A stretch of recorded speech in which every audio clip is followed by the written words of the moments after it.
Assalamualaikum warahmatullahi wabarakatuh. Salam sejahtera dan salam semangat untuk kita semuanya. Mari kita belajar bersama.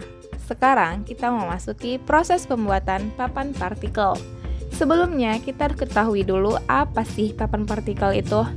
Papan partikel menurut studi 1990 merupakan istilah umum untuk panel yang dibuat, yang biasanya berasal dari kayu, terutama dalam bentuk potongan-potongan kecil, serbuk gergajian atau partikel kayu dan lain yang dicampur dengan bahan perekat sintesis atau perekat lain yang sesuai dan direkat bersama-sama di bawah tekanan dan pres di dalam suatu alat gempa panas melalui suatu proses di mana terjadi ikatan antara partikel dan perekat yang ditambahkan. Pembuatan papan tiruan pada prinsipnya bertujuan untuk memanfaatkan bahan kayu bernilai rendah atau bahan lignoselulosa lainnya yang dapat diperoleh dari limbah industri pengolahan kayu bahkan limbah pertanian dan perkebunan. Papan partikel biasanya berasal dari bahan yang berlignoselulosa. Bahan lignoselulosa merupakan biomasa yang berasal dari tanaman dengan komponen utama lignin, selulosa, dan hemiselulosa. Ketersediaannya yang cukup melimpah, terutama sebagai limbah pertanian, perkebunan, dan kehutanan, menjadikan bahan ini berpotensi sebagai salah satu sumber energi melalui proses konversi, baik proses fisika, kimia, maupun biologis. Ada dua macam papan partikel berdasarkan tingkat pengolahannya, yaitu pengolahan primer dan pengolahan sekunder. Papan partikel pengolahan primer adalah papan partikel yang dibuat melalui pembuatan partikel, pembuatan hamparan, dan pengempaan yang menghasilkan papan partikel. Papan partikel pengolahan sekunder adalah pengolahan lanjutan dari papan partikel pengolahan primer, misalnya dilapisi vinir indah, dilapisi kertas aneka corak. Dalam proses pengolahan primer, papan partikel terdapat beberapa tahapan, yaitu yang pertama, persiapan bahan baku. Bahan baku yang dipersiapkan berupa bahan berlignoselulosa dan perekat yang akan digunakan. Bahan baku yang dipilih akan menyesuaikan kelompok kerapatan papan partikel. Macam perekat yang dipakai mempengaruhi ketahanan papan partikel terhadap pengaruh kelembaban yang selanjutnya menentukan penggunaannya. Ada standar yang membedakan berdasarkan sifat perekatnya, yaitu interior dan eksterior. Ada standar yang memakai penggolongan berdasarkan macam perekat, yaitu tipe U, urea formaldehid atau yang setara, tipe M, melamin urea formaldehid atau yang setara, dan tipe P, fenol formaldehid atau yang setara. Selanjutnya yang disiapkan adalah susunan partikel. Pada saat membuat papan partikel dapat dibedakan berdasarkan ukurannya, yaitu halus dan kasar. Pada saat membuat papan partikel, kedua macam partikel tersebut dapat disusun tiga macam sehingga menghasilkan papan partikel yang berbeda, yaitu papan partikel homogeni, berlapis tunggal, papan partikel berlapis tiga, dan papan partikel berlapis bertingkat. Pada saat membuat hamparan, penaburan partikel yang sudah dicampur dengan perekat dapat dilakukan secara acak. Arah serat partikel tidak teratur atau arah serat diatur.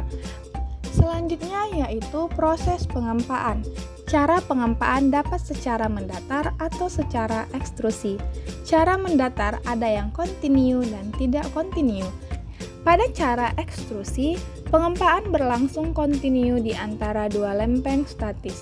Penekanan dilakukan oleh semacam piston yang bergerak vertikal dan horizontal. Papan partikel pada umumnya berbentuk datar dengan ukuran relatif panjang tipis sehingga disebut panel. Ada beberapa papan partikel yang tidak datar, papan partikel lengkung, dan mempunyai bentuk tertentu tergantung pada cetakan yang dipakai. Papan partikel yang telah selesai dibentuk biasanya akan dilakukan pengujian pada papan partikel tersebut, yaitu ada sifat mekanis papan partikel. Yang terdapat di dalamnya adalah uji modulus of elasticity atau keteguhan lentur. MOE adalah suatu nilai yang konstan dan merupakan perbandingan antara tegangan dan regangan di bawah batas proporsi. Selanjutnya yaitu keteguhan patah atau modulus of rupture. MOR.